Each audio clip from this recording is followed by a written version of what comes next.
दोस्तों, क्या हो अगर दुनिया में कुछ ऐसे क्रिएचर्स हमला कर दें जो कि अगले एक ही महीने में दुनिया की 95% आबादी का सफाया कर दें। और साथ ही इन क्रिएचर्स की खास बात यह होती है कि यह सिर्फ इंसानों को ही अपना शिकार बनाने के लिए पृथ्वी पर आए होते हैं। ये पृथ्वी पर रहने वाले किसी और जीव को नुकसान नहीं पहुंचाते। तो आखिर ये क्रिएचर कौन है, इन्हें किसने भेजा है और यह कहां से आए हैं? इन सभी सवालों के जवाब जानते हैं आज की इस कहानी से। कहानी की शुरुआत में हमें बताया जाता है कि जमीन के नीचे मौजूद जो सिंक होल हैं, उनसे कुछ अनजान क्रिएचर्स बाहर आकर इंसानों पर हमला कर रहे हैं। और उन पर किसी भी तरह के हथियारों के हमले नाकाम हैं, वो उनसे मर नहीं रहे हैं। लेकिन ऊंची जगहों पर इन क्रिएचर से बचा जा सकता है, यानी कि 9,000 फीट से ऊंची जगहों पर यह हमले नहीं हो रहे हैं। इसलिए सभी लोगों को ऊंची जगहों पर जाने की सलाह दी जाती है। और अब इसके 3 साल बाद जहां पर हम कोलोराडो के रॉकी माउंटेन को देखते हैं, यहाँ पर हम एक बच्चे को देखते हैं जिसका नाम हंटर है। वो एक ऊंची पहाड़ी पर चढ़कर कुछ देखने की कोशिश करता है, लेकिन तभी हंटर को कुछ आहट सुनाई देती है। इसलिए वो अपने घर की तरफ भागने लगता है। ये लड़का समझ गया था कि वो भयानक क्रिएचर इसके पीछे आ रहा है। और यहाँ पर हमें उस क्रिएचर की एक छोटी सी झलक दिखाई जाती है। और इससे पहले वो क्रिएचर हंटर को मारता, हंटर एक वाइट लाइन के अंदर आ जाता है जहां पर वो क्रिएचर उस पर हमला नहीं करता। हंटर की जान बच जाती है। और ये सफेद लाइन ये बताती है कि आप 8,000 फीट की ऊंचाई पर आ चुके हैं। इसके बाद हमें 8,460 फीट ऊपर बसे लॉस्ट गुल्च रिफ्यूजी एरिया को दिखाया जाता है। और यहाँ की टोटल पॉपुलेशन है 193। यहाँ पर हम हंटर के फादर बिल को देख पाते हैं और वह अपने बेटे की गई आज की इस गलती के लिए उसे समझाता है। वो उसे समझाता है नीचे जाना बिल्कुल सेफ नहीं। देखो, तुम्हें भागने में भी मसला होता है। यहाँ हमें पता चला कि हंटर को सांस लेने में तकलीफ होती थी और वो हर वक्त फिल्टर्स के सहारे जीता था। हंटर ने अपने डैड को एक्सप्लेन किया कि वह और लोगों को ढूंढना चाहता था। तब जवाब में उसके डैड कहते हैं, देखो हंटर, मैं तुम्हारी मॉम को खो चुका हूँ, अब मैं तुम्हें नहीं खोना चाहता। ये कहकर वो अपने फ्रेंड केटी के साथ शिकार पर चले गए। शिकार पर जाने के बाद भी वो अपने बेटे के लिए काफी उदास और परेशान थे। तब केटी उसे समझाती है, देखो वो एक बच्चा है और बच्चे हमेशा नई चीजों को जानने के लिए बेताब होते हैं, तो उसे थोड़ी स्पेस देनी चाहिए। ये लोग जब अपना शिकार लेकर वापस आ रहे थे तो रास्ते में इन्हें प्रोफेसर नीना दिखाई देती है। वो क्रिएचर के शेल पर नई नई बुलेट्स बनाकर एक्सपेरिमेंट कर रही थी। कोई तो उनकी बनाई हुई बुलेट उन क्रिएचर को मार सकती थी। 9 साल हो गए थे उन्हें इस एक्सपेरिमेंट को करते हुए, लेकिन अब तक वो नाकाम थी। रात होने पर देखने को मिला कि हंटर की तबीयत पूरी तरह बिगड़ गई, जो देखकर बिल भी परेशान हो गया। और फौरन उसने जाकर हंटर का फिल्टर चेंज किया, जिसके बाद उसकी तबीयत थोड़ी संभल गई। उसने देखा कि ये उसके पास लास्ट फिल्टर था और अब अगर उसे हंटर की जान बचानी थी तो उसे पहाड़ी से नीचे जाकर वोल्डर से और फिल्टर्स लेकर आने थे। ये बात वो जानता था कि नीचे जाना बिल्कुल सेफ नहीं, लेकिन अपने बेटे की जान बचाने के लिए उसके पास कोई दूसरी चॉइस भी नहीं थी। अब उसी रात बिल नीना के पास जाता है और उसे हंटर के बारे में बताता है, जिस वजह से वो कल वोल्डर के लिए निकलने वाला है, क्योंकि उसके पास इसके अलावा दूसरा कोई रास्ता नहीं था। लेकिन नीना उसे समझाती है। वो कहती है कि यह नामुमकिन है, तुम उन क्रिएचर का सामना नहीं कर सकते, तुम जल्द ही मारे जाओगे। जिस पर नीना उससे कहती है कि मैं सारे मैप्स और रास्तों को जानती हूँ और ऐसा कोई रास्ता नहीं है जो कि तुम्हें हमेशा 8,000 फीट की ऊंचाई पर रख सके। और 8,000 फीट से थोड़ा नीचे जाने पर वो तुम्हें तुरंत ही ढूंढ लेंगे और मार देंगे। यहाँ पर हमें पता लगता है कि नीना एक रिसर्चर है और बिल की वाइफ तारा भी नीना के साथ ही थी जब उसकी जान गई थी। अब यहाँ पर बिल उसे कोलवे माइंस के रास्ते से चलने के लिए बोलता है, लेकिन नीना को उसका ये प्लान बिल्कुल ठीक नहीं लगता। लेकिन बिल अपना इरादा नहीं बदलता, वह यहाँ से चला जाता है और वहीं हमें नीना को एक ट्रैकर पर काम करते हुए दिखाया जाता है।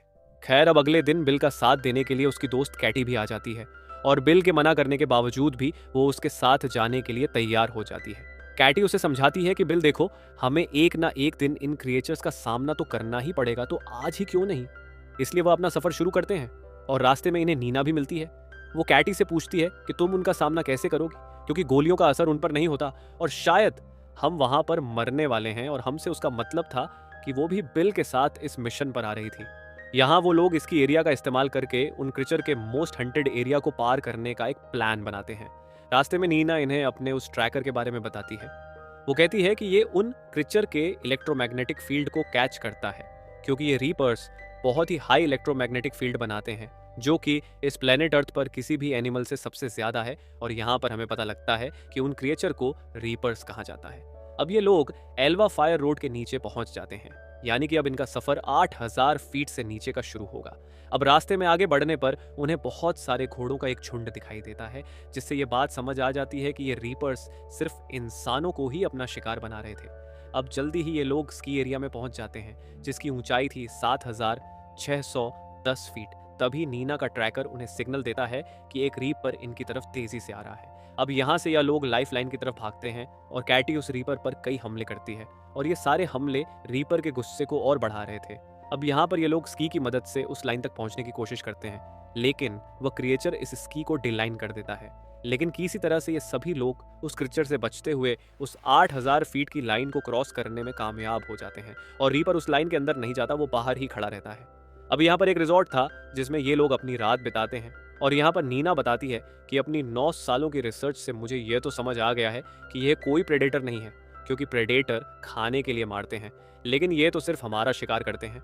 इन्हें शिकार करने में मजा आता है। ये रीपर अचानक से जमीन से बाहर आए और एक ही महीने में 95% आबादी खत्म कर दी। वो भी बिना रुके या लोगों को मारकर खाते नहीं है, कुछ तो जरूर ऐसा है जो इन्हें चार्ज करता है और पावर दे रहा है। खैर, अब ये लोग अगली सुबह कलवे माइन तक पहुंच जाते हैं, जिसकी ऊंचाई है 8092 फीट। यहाँ पर बिल बताता है कि ये माइन लेवल 9 है और हमें सीढ़ियों की मदद से लेवल 8 तक जाना है, जहां से हम और ऊंचाई से एक दूसरी साइड पर निकलेंगे। वहां से वर्डर 12 माइन यानी कि वहां से 19 किलोमीटर की दूरी पर है। लेकिन नीना बिल से पूछती है कि तुम्हें कैसे पता कि यह लाइन 8000 फीट से कम नहीं होगी, क्योंकि माइंस की जो टनल है वो सीधी नहीं होती और ना ही एक हाइट पर होती है, और ऐसा हो सकता है कि हम सेफ लाइन से नीचे चले जाएंगे। यहाँ पर बिल नीना से कहता है कि हाँ, ये माइन 231 यार्ड यानी 211 मीटर नीचे है सेफ लाइन से। लेकिन नीना सही सोच रही थी। अब इनके पास कोई ऑप्शन नहीं था, इसलिए ये आगे बढ़ते हैं, लेकिन अंदर जाने पर इन्हें आगे से टनल बंद मिलती है। अब इसलिए ये लोग लेवल 7 से जाने का फैसला करते हैं, लेकिन वो सेफ लाइन से 914 मीटर नीचे था। लेकिन नीना बिल से कहती है कि ये तो खुद खुशी हुई, इसलिए बिल उन दोनों को यहाँ से जाने के लिए बोलता है और अकेला ही ये मिशन पूरा करने के लिए कहता है। लेकिन बाद में ये दोनों भी उसके साथ जाकर मिशन पूरा करने को ठान लेती हैं, और लेवल 7 माइन से नीचे जाने पर इन्हें समझ आ जाता है कि ये लोग रीपर्स की नज़र में आ चुके हैं। अब जैसे ही ये लोग अपनी लाइट्स बंद करते हैं, उन्हें रीपर्स की आवाज़ आती है। अब इसीलिए वो उनसे बचकर भागने लगते हैं और माइन के एक छोटे होल में जाकर अपनी जान बचाते हैं। ये यहाँ पर अपनी सांस रोक लेते हैं, लेकिन रीपर अपनी पूंछ में मौजूद सेंसर से इनकी सांसों को सेंस करने की कोशिश करता है। तभी कैट रीपर को फ्लेयर की रोशनी से डिस्ट्रैक्ट करके वहां से निकलने की कोशिश करते हैं। लेकिन दूसरी साइड भी एक रीपर खड़ा था, जो कि केटी की जान ले लेता है, उसे अपने साथ खींच कर ले जाता है। अब इस वजह से नीना और बिल को थोड़ा टाइम मिल जाता है और वो इस माइन से बाहर निकल जाते हैं।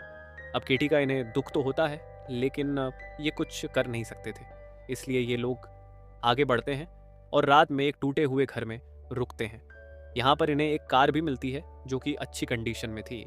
अब डिनर के वक्त नीना बिल को बताती है कि लैब में पैराक्लस नाम का एक केमिकल है, जो कि मैग्नीशियम ऑक्साइड का एक क्यूबिक वर्जन है, और मुझे वो चाहिए क्योंकि नीना का ऐसा मानना था कि हम उन रीपर्स की स्किन को इसलिए भेद नहीं सकते क्योंकि वो इलेक्ट्रिकली चार्जड है।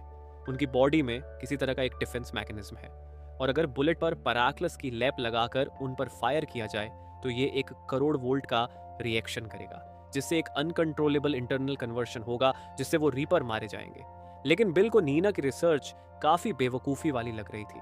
खैर, अब अगले दिन ये लोग उस कार की मदद से वोल्डर हॉस्पिटल पहुंच जाते हैं, जहां पर 5वें फ्लोर पर बिल को फिल्टर मिल जाते हैं। लेकिन तभी एक रीपर इन पर हमला कर देता है, लेकिन किसी तरह से यह उससे अपनी जान बचाते हैं। ये लोग यहाँ ऑक्सीजन सिलेंडर में फायर करके उस रीपर को कुछ देर के लिए धीमा कर देते हैं। अब मौका मिलते ही ये लोग यहाँ से भागकर सीधा नीना की लैब में जाते हैं, जहाँ पर नीना मैग्नीशियम ऑक्साइड के लेप को तैयार करने लगाती है। यहाँ पर बिल को नीना के परिवार की फोटो मिलती है। अब नीना बिल को बताती है कि मेरी टीम कोबाल्ट नाम के एक केमिकल से बैटरी के इलेक्ट्रॉन के फ्लो को 3 गुना तक बढ़ाने पर रिसर्च कर रही थी, लेकिन तभी यहाँ पर रीपर्स का हमला हुआ और मेरा पूरा परिवार उसमें मारा गया। साथ ही यहाँ पर नीना बिल को यह भी बताती है कि मैंने तुम्हारी वाइफ तारा को कभी भी अपने साथ आने के लिए फोर्स नहीं किया था, वो अपनी मर्जी से ही मेरे साथ आना चाहती थी। बिल बोलता है कि जो भी हुआ उसमें किसी की भी कोई गलती नहीं थी। खैर, अब नीना को यहाँ पर एक बार और नाकामयाबी हाथ लगती है। जब वो इस लेप को तैयार करने के बाद उस गोली को रीपर की उस शील्ड पर मारती है, वो शील्ड अभी भी ठीक था। अब नीना बिल को यहाँ से जाने के लिए कहती है, क्योंकि उसे अब यहाँ पर रीपर्स को मारने के लिए और भी एक्सपेरिमेंट करने थे। जिसमें या तो वो इन रीपर्स को मारेगी या खुद मर जाएगी। अब बिल अपने बेटे हंटर की वजह से नीना की बात मानकर यहाँ से जाने लगता है, लेकिन रास्ते में उसकी कार का टायर फट जाता है और वो पलट जाती है। वहीं इस तरफ एक रीपर भी नीना के करीब आने लगता है। तभी नीना को याद आता है कि अभी तक उसने कोबाल्ट का यूज नहीं किया है, क्योंकि कोबाल्ट बैटरी के इलेक्ट्रॉन फ्लो को 3 गुना तक बढ़ा सकता है। तो ये जरूर कन्वर्शन में भी काम आ सकता था। अब इसलिए नीना जल्दी से कोबाल्ट का लेप अपनी बुलेट पर लगाती है और जैसे ही रीपर नीना पर हमला करने के लिए आता है वो उस पर फायर कर देती है। वहीं दूसरी तरफ हमें बिल को दिखाया जाता है, जो कि उस गाड़ी से उठकर ऊंचाई की तरफ भाग रहा था और छिपने की कोशिश कर रहा था, लेकिन रीपर ने उसे हर तरफ से घेर लिया था। यहाँ पर बिल उन पर कई गोली चलाता है और आखिर में हार मानने ही वाला होता है, लेकिन तभी एक गोली आकर रीपर को लगती है और वो नीचे गिर जाता है और तभी रीपर में एक जोरदार धमाका होता है और वो फट जाता है। और यह गोली नीना ने चलाई थी, यानी कि अब नीना ने इन्हें मारने का तरीका खोज लिया था कोबाल्ट की मदद से। अब यहाँ पर मौजूद जितने भी रीपर्स थे, नीना एक एक करके उन सभी को मारने लगती है।